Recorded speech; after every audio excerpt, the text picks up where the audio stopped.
بسم اللہ الرحمن الرحیم۔ السلام علیکم ڈیئر اسٹوڈنٹس، امید کرتا ہوں آپ لوگ ٹھیک ٹھاک ہوں گے اور آپ لوگوں کی زندگی خوشیوں کے ساتھ گزر رہی ہوگی اور اللہ تعالیٰ آپ لوگوں کو دنیا اور آخرت دونوں جہانوں کی کامیابی عطا کریں۔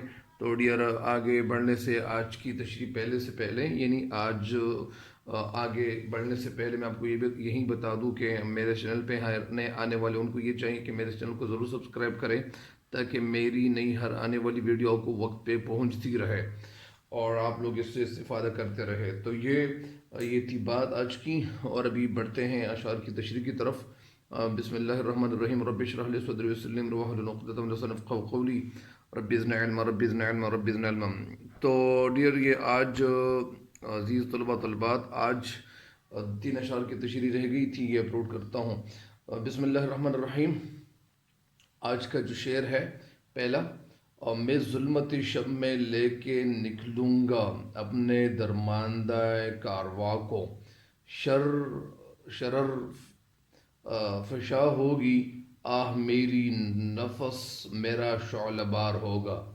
میں ظلمت شب تاریک رات لے کے نکلوں گا، یعنی میں باہر نکلوں گا اپنے درماندہ کارواں کو۔ درماندہ کارواں کے معنی کیا ہے؟ یعنی وہ پیچھے رہنے والا قافلہ۔ شرفشا ہوگی یعنی چنگاریاں بکھیرنے والی، چنگاریاں پھیلانے والی، بکھیرنے والی، ادھر ادھر پھیلنے والی، بکھیرنے والی۔ آہ میری نفس یعنی میری سانس میرا شعلہ بار ہوگا۔ تو اس کا مطلب کیا ہے؟ اس کا مطلب بہت خوبصورت مطلب ہے۔ شاعر اس شعر میں کہنا کیا چاہتے ہیں؟ اس کا جو مفہوم ہے، سب سے پہلے میں آپ کو یہ مفہوم بتا دوں کہ اس کا مفہوم کیا ہے۔ اس شعر کا مفہوم کچھ اس طرح ہے کہ شاعر کہتے ہیں میری قوم بھٹک گئی ہے، ان کو منزل کا کچھ پتہ نہیں ہے۔ اور اقبال کہتے کہ میں عزم اور ہمت اور حوصلے سے اس کا مقابلہ کروں گا اور اس کی رہنمائی کروں گا اور ان کو منزل کی طرف لے کے جاؤں گا۔ لیکن اس کا جو مطلب ہے میں وہ مطلب بتاتا ہوں تاکہ آپ لوگ اسے ذہن میں بٹھا دیں۔ شاعر اس کا مطلب کیا لیتے ہیں؟ اس کا مفہوم کیا ہے اس شعر کا؟ اس کا مفہوم کچھ اس طرح ہے کہ میں رات کے اندھیرے میں اپنے بچھڑے ہوئے قافلے کو لے کر نکلوں گا۔ میری آہ سے، میری نفس سے، میری سانس سے چنگاریاں نکلیں گی، میرے سانس سے شعلے برسیں گے۔ تو یہ تو تھا اس کا مفہوم، اس کا مطلب۔ اب یہ تشریح کی طرف آپ لوگوں کے لیے چلتا ہوں کہ اس کی تشریح کیا ہے۔ اس کی تشریح کچھ اس طرح سے ہے کہ شاعر اس شعر میں کہنا کیا چاہتے ہیں۔ شاعر اس شعر میں مسلمانوں کو ایک پیغام دے رہا ہے۔ کس چیز کا پیغام دے رہا ہے؟ کس چیز کا پیغام دے رہا ہے؟ تو شاعر اس شعر میں کہنا یہ چاہتے ہیں کہ میں رات کی اندھیرے میں یا رات کی تاریکی میں اپنے تھکماندے وہ قافلہ جو تھکا ہوا ہو، میں تھکے ہوئے قافلے کو ساتھ لے کے نکلوں گا۔ میری آہوں سے چنگاریاں نکلیں گی اور میری سانس سے شعلے نکلیں گے۔ علامہ اس عزم اور حوصلے کا اظہار کر رہے ہیں کہ وہ نہایت ناسازگار حالات کو بھی اپنی پرجوش شاعری کے ذریعے مسلمانوں کی رہنمائی کریں گے اور امت مسلمہ کو اپنی منزل کی طرف لے چلیں گے۔ بلا شبہ علامہ کی شاعری دوسرے شعراء سے یعنی بالکل الٹ ہے، بالکل مختلف ہے۔ دوسرے قسم کے شعراء جو شاعری کرتے تھے تو ان کی شاعری میں عورت کا ہر وقت وہ تصور ملتا ہے، لیکن علامہ اقبال رحمۃ اللہ علیہ کی شاعری جو ہے اس میں مسلمانوں کے اندر جو پوشیدہ جذبے ہیں ان کو باہر نکالنے کے حوالے سے ان کی شاعری میں ہمیں بہت کچھ کرنے کا جذبہ ملتا ہے۔ ان کی شاعری میں مسلمانوں کی جو دلوں میں جو پوشیدہ جذبات ہیں ان کو باہر نکالنے کے لیے ان کی شاعری بہت اچھی ہے۔ اور علامہ اقبال رحمۃ اللہ علیہ کہتے ہیں کہ وہ اسلام سے محبت اور دین سے محبت اور وہ دل جو مردہ ہو چکے ہیں ان دلوں میں جوش اور ولولے کے ذریعے اپنی شاعری کے ذریعے ان کے اندر جوش پیدا کرے گا، اپنی شاعری کے ذریعے ان کو نئی منزل کی تلاش ان کو نئی منزل کی تلاش میں وہ محنت کریں گے اور ان کے ساتھ مدد کریں گے. اور ظاہری بات ہے کہ ان کی شاعری ایسی شاعری ہے یا انہوں نے جو شاعری کی ہوئی ہے تو ان میں مسلمانوں کے لیے ایسے جذبے دکھائی دیتے ہیں. یعنی کبھی کبھار تو وہ یہ بھی کہتے ہیں کہ ستاروں سے آگے جہاں اور بھی ہے، ابھی عشق کے امتحان اور بھی ہے. یا اسی طرح کبھی تو وہ یہ بھی کہتے ہیں کہ لب پہ آتی ہے دعا بن کے تمنا میری، زندگی شمع کی صورت ہو خدایا میری. کبھی وہ یہ بھی کہتے ہیں کہ نہیں ہے نا امید اقبال اپنی کشتی ویرا سے، ذرا نم ہوتی مٹی بہت زرخیز ہے ساقی. کبھی وہ کیا کہتے ہیں، کبھی کیا کہتے ہیں، لیکن ان کی شاعری میں ہمیں جو پیغام ملتا ہے، ہمیں زندگی گزارنے کا جو سبق ملتا ہے تو وہ یہ ملتا ہے کہ شاعر علامہ اقبال رحمۃ اللہ علیہ اپنے مسلمان بھائیوں کو کہتے ہیں کہ میں کیا ہوں، میں اپنے قافلے کو، وہ مسلمانوں کا قافلہ جو وہ تھکا ہوا تھا، وہ اپنی محنت سے ان کا ان کا دل گھبرایا ہوا تھا، وہ کہہ رہے تھے کہ علامہ اقبال رحمۃ اللہ علیہ اپنے مسلمان بھائیوں کے ساتھ ہے، میری شاعری آپ لوگوں کے لیے ہے. اور ان کی جو شاعری تھی تو ظاہری بات ہے کہ ان کی شاعری نے وہ کام کر دکھایا کہ بہت سارے سالوں میں، یعنی اگر وہ شاعری علامہ اقبال کی نہ ہوتی، ان سے پہلے الطاف حسین حالی کی شاعری نہ ہوتی، ان سے پہلے اور شعراء کی شاعری نہ ہوتی، تو پتہ نہیں یہ مسلمان قوم کب اپنی منزل کی تلاش میں وہ کامیاب ہو جاتے. تو اسی وجہ سے علامہ اقبال رحمۃ اللہ کی جو شاعری ہے تو ان کی شاعری میں ہمیں بہت اچھا جذبہ ملتا ہے. اور ظاہری بات ہے کہ ان کا جو دل تھا وہ ایک مومن آدمی تھے، اور اسی وجہ سے اللہ تعالیٰ نے ان کو اتنا جذبہ، وہ ایک خیر مسلمان تھے. تو اسی وجہ سے علامہ اقبال رحمۃ اللہ علیہ کو اللہ تعالیٰ نے اللہ تعالیٰ نے علامہ اقبال رحمۃ اللہ علیہ کو وہ جذبہ ان کے دل میں پیدا کیا تھا. اور ظاہری بات ہے کہ علامہ اقبال رحمۃ اللہ علیہ جانتے تھے کہ مسلمان اگر تعلیم حاصل نہیں کریں گے، محنت نہیں کریں گے، آگے نہیں بڑھیں گے تو اپنی منزل کی تلاش سے یہ ادھر ادھر وہ کیا ہو جائیں گے، گمراہ ہو جائیں گے، اپنی منزل سے غافل ہو جائیں گے. تو اسی طرح اپنی مسلمانوں کو ایک آئینہ دکھاتے ہیں، اور آئینہ یہ دکھاتے ہیں کہ مسلمان بھائیوں، میری شاعری کے ذریعے سے اپنے دل کے اندر، آپ کے دلوں کے اندر جو جذبے ہیں تو ان جذبوں کو میں باہر نکالنے کی کوشش کرتا ہوں. یعنی شاعر کہتے ہیں کہ میرا قافلہ، یہ شاعر، یعنی اس کا مطلب میں ایک دفعہ پھر بتا دوں، شاعر علامہ اقبال رحمۃ اللہ شعر میں کہتے ہیں کہ میرا قافلہ بھٹک گیا ہے، گمراہ ہو گیا ہے، اپنی منزل سے ہٹ گیا ہے، لیکن میں اس تھکے ہوئے قافلے کو رستے کی تلاش اور تمام مشکلات کے باوجود اپنے ساتھ لے کے اپنی منزل کی طرف ان کو روانہ کروں گا. ان کی جو منزل ہے تو وہ منزل میں ان کو اپنی شاعری کے ذریعے ان کو اپنی منزل دکھا دوں گا. تاریک شب میں روشنی کے لیے میری آہیں چنگاری برسائیں گی، اور میری ہر سانس شعلے اگلے گی.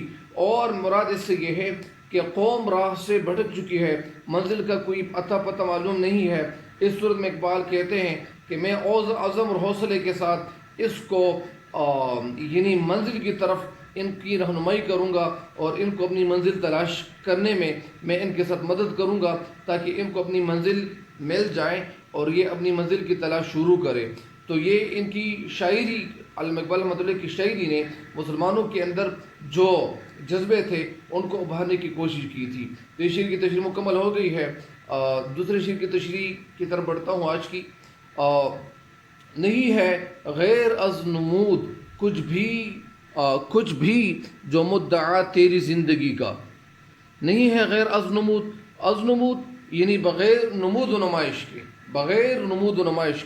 بغیر ظاہری نمود و نمائش کے، بغیر دکھاوے کے، کچھ بھی جو مدعا مقصد تیری زندگی کا.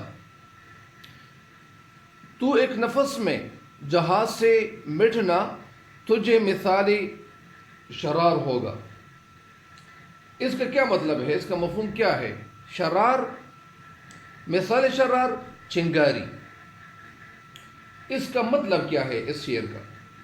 اس کا مفہوم کیا ہے؟ اس کا مفہوم کچھ اس طرح ہے کہ شاعر علامہ محمد اقبال اپنی شاعری کے ذریعے ابھی کیا کہنا چاہتے، ابھی شاعر علامہ اقبال رحمۃ اللہ علیہ اس کا مفہوم کچھ یوں بتاتا ہے کہ اگر تیری زندگی، شاعر شعر میں کہتے ہیں کہ اگر تیری زندگی کا مقصد نمود و نمائش کے علاوہ کچھ نہیں ہے، یعنی تو صرف اپنے آپ کو دکھاتا ہے، صرف دکھاوے کے لیے خود کو استعمال کرتا ہے، تو پھر سمجھ لینا چاہیے کہ تو بھی چنگاری کی طرح ایک سیکنڈ کے اندر ختم ہو جائے گا، یعنی تو مٹ جائے گا، تیرا نام و نشان باقی نہیں رہ جائے گا۔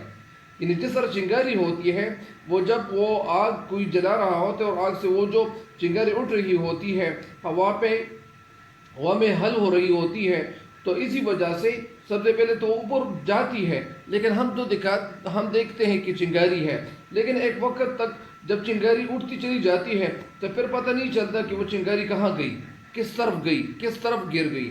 تو اسی وجہ سے شاعر علامہ اقبال رحمۃ اللہ علیہ جب مسلمان بھائیوں کی طرف کہتے ہیں، مخاطب ہو کر کہتے ہیں کہ تو ایک ہی سیکنڈ کے اندر وہ ایک آن میں، ایک گھڑی میں بہت جلد تم مٹ جائے گا۔ یعنی اگر تیری زندگی کا مقصد صرف زندہ رہنا ہے تو تو جان لے کہ تیری ہستی اور تیری شخصیت بے حقیقت ہے۔ انسان کو چاہیے کہ اپنی زندگی میں دین و دنیا کے بلند مقاصد کے حصول کی یعنی قربانی دے۔ یعنی مسلمان کو چاہیے کہ وہ صرف اپنے لیے اپنے آپ کو مشہور کرنے کے لیے کوشش نہ کرے، بلکہ اپنی زندگی میں مسلمانوں کے ساتھ خدمت کر کے ان کے دل میں خدمت کا جذبہ ہونا چاہیے، تاکہ وہ خدمت کریں گے یا اللہ تعالیٰ کی عبادت کریں گے۔ جس طرح حقوق اللہ ہے تو حقوق العباد بھی بہت ضروری ہے، بندے کو حقوق بھی بہت ضروری ہے۔ اگر کوئی بیمار ہوتے ہیں ان کے ساتھ مدد کرنا، یا بزرگ بہت سارے حقوق اور بھی ہے۔ تو شعر کہتے ہیں کہ یہی اصلی اور پائیدار زندگی ہے۔ اگر تو زندگی میں کچھ کریں گے، زندگی میں کسی مسلمان بھائی کے ساتھ مدد کریں گے تو یہی تیری زندگی ہے، اور اگر تو کچھ نہیں کریں گے تو تیری زندگی پھر کیا ہے، وہ کچھ ہی نہیں ہے۔ ایک دفعہ پھر میں اس شعر کی تشریح آپ کو سنا دوں۔ شاعر علامہ اقبال رحمۃ اللہ علیہ اس شعر میں کیا کہتے ہیں؟ شاعر علامہ اقبال رحمۃ اللہ شعر میں کہتے ہیں کہ اے انسان، اگر تیری زندگی کا مقصد صرف دکھاوا ہے، صرف خود کو مشہور کرنا ہے، تو پھر جان لیں کہ جس طرح چنگاری تھوڑی دیر کے لیے ہوا میں ادھر وہ اڑ رہی ہوتی ہے اور پھر ہمیشہ کے لیے بجھ جاتی ہے، اس چنگاری کا پھر پتہ نہیں چلتا، تو تیرا انجام بھی چنگاری جیسے ہی ہوگا۔ اس کا مطلب یہ بھی ہے کہ اگر انسان کا مقصد صرف زندگی گزارنا ہے، صرف اس دنیا میں آنا ہے اور زندگی گزارنا ہے، تو یہ زندگی بالکل فضول اور بے مقصد چیز ہے۔ پھر زندگی کا کوئی مقصد نہیں رہا، صرف پیدا ہونا اور مجان یقیناً کوئی مقصد نہیں ہے، کسی زندگی کا مقصد نہیں ہے۔ زندگی کا مقصد کیا ہے؟ اس زندگی کے بعد ایک دوسری زندگی بھی ہوگی، اگلی زندگی کے بارے میں بھی انسان کو سوچنا چاہیے۔ اس دنیا میں انسان کو اس لیے بھیجا گیا ہے کہ وہ آنے والی زندگی کے لیے وہ ایسے اعمال کر کے لے جائیں کہ وہ اعمال ان کے ساتھ وہ قبر میں کام آئیں، اگلی منزلوں میں ان کے کام آئیں۔ تو اسی وجہ سے شاعر علامہ اقبال رحمۃ اللہ علیہ اپنے شعر میں کہتے ہیں کہ اے مسلمان، تو پھر مٹ جائے گا۔ یا اسی طرح اور شاعر علامہ اقبال رحمۃ اللہ علیہ کئی اور جگہ میں بھی بہت اچھے پیغامات ان کی شاعری میں ہمیں ملتے ہیں، اور وہ کیوں نہیں ملیں گے، کیونکہ ان کی شاعری ایسی تھی۔ یعنی علامہ اقبال رحمۃ اللہ علیہ بہت خوبصورت شاعری کرتے ہیں، اور شاعری اس لیے خوبصورت کرتے ہیں کہ ان کی شاعری میں کوئی نہ کوئی مقصد ضرور ہوتا ہے، وہ فضول قسم کی شاعری سے اپنے آپ کو بچاتا ہے۔ تو اسی وجہ سے شاعر کہتے ہیں کہ میں کچھ نہ کچھ کرنا چاہتا ہوں، اور اسی وجہ سے کہ مسلمان کی زندگی ایسی ہونی چاہیے کہ وہ نماز بھی پڑھے اور روزہ بھی رکھیں، بہت سارے نیک کام اور بھی کریں، اور مسلمانوں کے ساتھ مدد کا جذبہ بھی ان کے اندر موجود ہو، تو یہ جذبہ ان کے کام آئے گا۔ اگر میرے ذہن میں ایک بات اور بھی آ گئی ہے، وہ بات کچھ یوں ہے کہ اگر ایک انسان ہے، وہ کوئی ایسا کام شروع کرے اور یہ انسان اس دنیا سے چلا جائے، ختم ہو جائے، مٹ جائے، فوت ہو جائے، اور وہ کام جو اس نے شروع کیا ہوا ہوگا وہ اچھا ہوگا، تو یہ اس دنیا میں نہیں رہے گا، لیکن اس کام کا ان کا جو اجر ہوگا، یا اگر وہ کام اچھا ہوگا تو ان کو اچھا بدلہ ان کو قبر میں ملے گا، اگر وہ کام اچھا نہیں ہوگا، وہ برا ہوگا، کوئی اور کام ہوگا، تو وہ کام اس کام کے حوالے سے، اس کام کے بدلے میں یہ شخص قبر میں موجود ہوگا، قبر میں پڑا ہوا ہوگا، لیکن اس کے جو برے اثرات ہوں گے، جو نگیٹو اثرات ہوں گے، تو وہ ان کو مل رہے ہوں گے ان کے عمل نامے میں. یا اسی طرح ان کو یعنی جس طرح آدم علیہ السلام کی اولاد میں انہوں نے قتل کا جو آغاز کیا ہوا تھا، تو اسی وجہ سے وہ آغاز قیامت کے دن تک جتنے بھی قتل ہوں گے تو وہ انہی کے زمرے میں، انہی کے لسٹ میں لکھے جاتے رہیں گے. تو اسی وجہ سے اگر کسی نے کوئی نیک کام شروع کیا اور وہ اس دنیا سے چلا گیا اور مر گیا، لیکن اس نیک کام کے بعد جب یہ شخص تو دنیا میں نہیں رہے گا، لیکن ان کو نیک اعمال، نیک بدلے ان کو قبر میں ہی ملیں گے اور ان کے درجات بلند ہوں گے. اور اسی وجہ سے اگر کسی نے برے کام کا آغاز کیا اور وہ اس دنیا سے چلا گیا اور مر گیا، تو وہ کام، یا اسی طرح جس طرح بہت سارے لوگ ایسے بھی ہوتے ہیں کہ وہ ویڈیوز کو شیئر کرتے ہیں، تو اگر وہ ویڈیو اچھی ہو اور اس ویڈیو سے انسانوں کو فائدہ ملے اور وہ انسان اس دنیا سے وہ جا چکا ہوگا، لیکن ان کو نیکیاں ملتی جائیں گی. لیکن اگر کسی نے غلط ویڈیوز ایسے شیئر کیے اور کوئی سانگ یا کوئی گانا کسی کو شیئر کیا، کسی کو بھیج دیا، کسی کے ساتھ شیئر کیا، تو وہ انسان اس دنیا سے مر چکا ہوگا، جا چکا ہوگا، لیکن ان کو برے اعمال اور ان کو گناہ ان کے ملتے رہیں گے. اسی وجہ سے ہمیں کوئی ایسا کام شروع کرنا چاہیے کہ ہم اس دنیا میں نہ رہیں، اور جب ہم اس دنیا میں نہیں رہیں گے اور ہم آخرت کوچ کر چکے ہوں گے، آخرت میں جا چکے ہوں گے، لیکن ہمیں ان کی نیکیاں ہمیں ملنی چاہیے. اسی وجہ سے ہمیں کوئی ایسا کام ضرور شروع کرنا چاہیے. جس طرح کچھ لوگ کہتے ہیں کہ اگر آپ کے پاس جو پیسے ہیں تو یہ آپ کے، اگر آپ نے ان کو خرچ کیے تو یہ آپ کے ہیں، اور جو آپ کے پاس ہیں تو یہ آپ کی وراثت ہے، یہ آپ کے ورثاء کے ہیں، یہ پیسے آپ کے نہیں ہیں، یہ آپ کے بیٹوں کے ہیں اور کسی اور کے ہیں. تو اسی وجہ سے ہمیں کوئی ایسا کام شروع کرنا چاہیے جن کی وجہ سے آخرت بھی ہمارا ٹھیک ہو، آخرت جو ہے وہ ہمارا ٹھیک ہو اور وہ ہمیں وہاں ان کے بدلے ملتے جائیں. تو اسی طرح اس شعر کی تشریح تو ختم ہو گئی ہے. آخری شعر ہے آج کا، اور اس غزل کا بھی: نہ پوچھ اقبال کا ٹھکانہ، ابھی وہی کیفیت ہے اس کی، کہیں سر رہ گزار بیٹھا ستم کش انتظار ہوگا. یعنی علامہ اقبال رحمۃ اللہ علیہ کے حوالے سے شاعر علامہ اقبال رحمۃ اللہ علیہ اپنے بارے میں کیا کہتے ہیں، یعنی اپنے بارے میں کیا کہہ رہے ہیں. ستم کش کے معنی نہ پوچھ اقبال کا ٹھکانہ جگہ، ابھی وہی کیفیت ہے، کیفیت حالت اس کی، کہیں سر راہ گزر، یعنی جو راستے کا سرا ہے اس کو راہ گزار کہتے ہیں، یعنی سر راہ گزار راستے کا کنارہ یا سرا. ستم کش کے معنی انتظار کا مارا ہوا، نمود کے معنی پیدا ہونا یا مدعا، وہ تو میں نے آپ کو بتا دیا. لیکن یہاں پہ اس شعر کا مطلب کیا ہے، یعنی اس کا مفہوم کچھ یوں ہے کہ نہ پوچھ اقبال کا ٹھکانہ، یعنی اقبال رحمۃ اللہ علیہ کا ٹھکانہ، ان کی جگہ کسی کو نہیں پوچھنی چاہیے، ابھی وہی کیفیت ہے اس کی، یعنی اس کی کیفیت وہی ہے جو پہلے والی تھی. کہیں سر راہ گزر بیٹھا ستم کش انتظار ہوگا. یہ تو کسی کے لیے وہ بیٹھے، وہ کسی نہ کسی کام میں وہ سوچ رہے ہوں گے کہ وہ مسلمان قوم کو کیسے اپنے ساتھ روانہ کرے، کیسے ان کو اپنی منزل کی تلاش، جس طرح یہ انہوں نے جاری رکھی ہوئی ہے، تو یہ مسلمان قوم کو کیسے اپنے ساتھ لے کے چلے. تو اس کا تو مفہوم یہ تھا. ابھی شعر کی تشریح کی طرف آپ لوگوں کو لیے چلتا ہوں. ایک دفعہ پھر اگر میں آپ کو اس کا مفہوم بتا دوں یا سنا دوں کہ اس کا مفہوم کیا ہے، کہ اقبال کا ٹھکانہ کچھ نہ پوچھو، ان کی جگہ کچھ نہ پوچھو، اس کا حال وہی ہے جو پہلے تھا.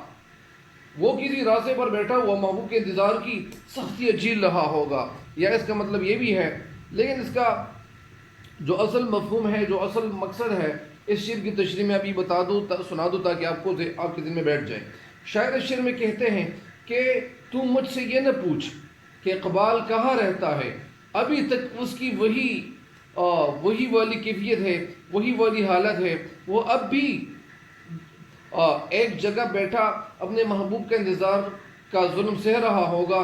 مراد اس سے یہ ہے کہ وہ ابھی تک اسی خواہش میں، اسی امید میں، اسی آس میں وہ بیٹھے ہوئے ہیں کہ مسلمان قوم پھر سے اپنی مقصد سے اشنا ہو جائے، مسلمان قوم اپنی منزل سے اشنا ہو جائے. ان کی منزل ان کو مل جائیں، ان کی منزل ان کو نظر آ جائیں، اور اپنے گمشدہ محبوب جو دین ہے، جو اللہ ہے، جو رسول ہے کو وہ اپنا لے۔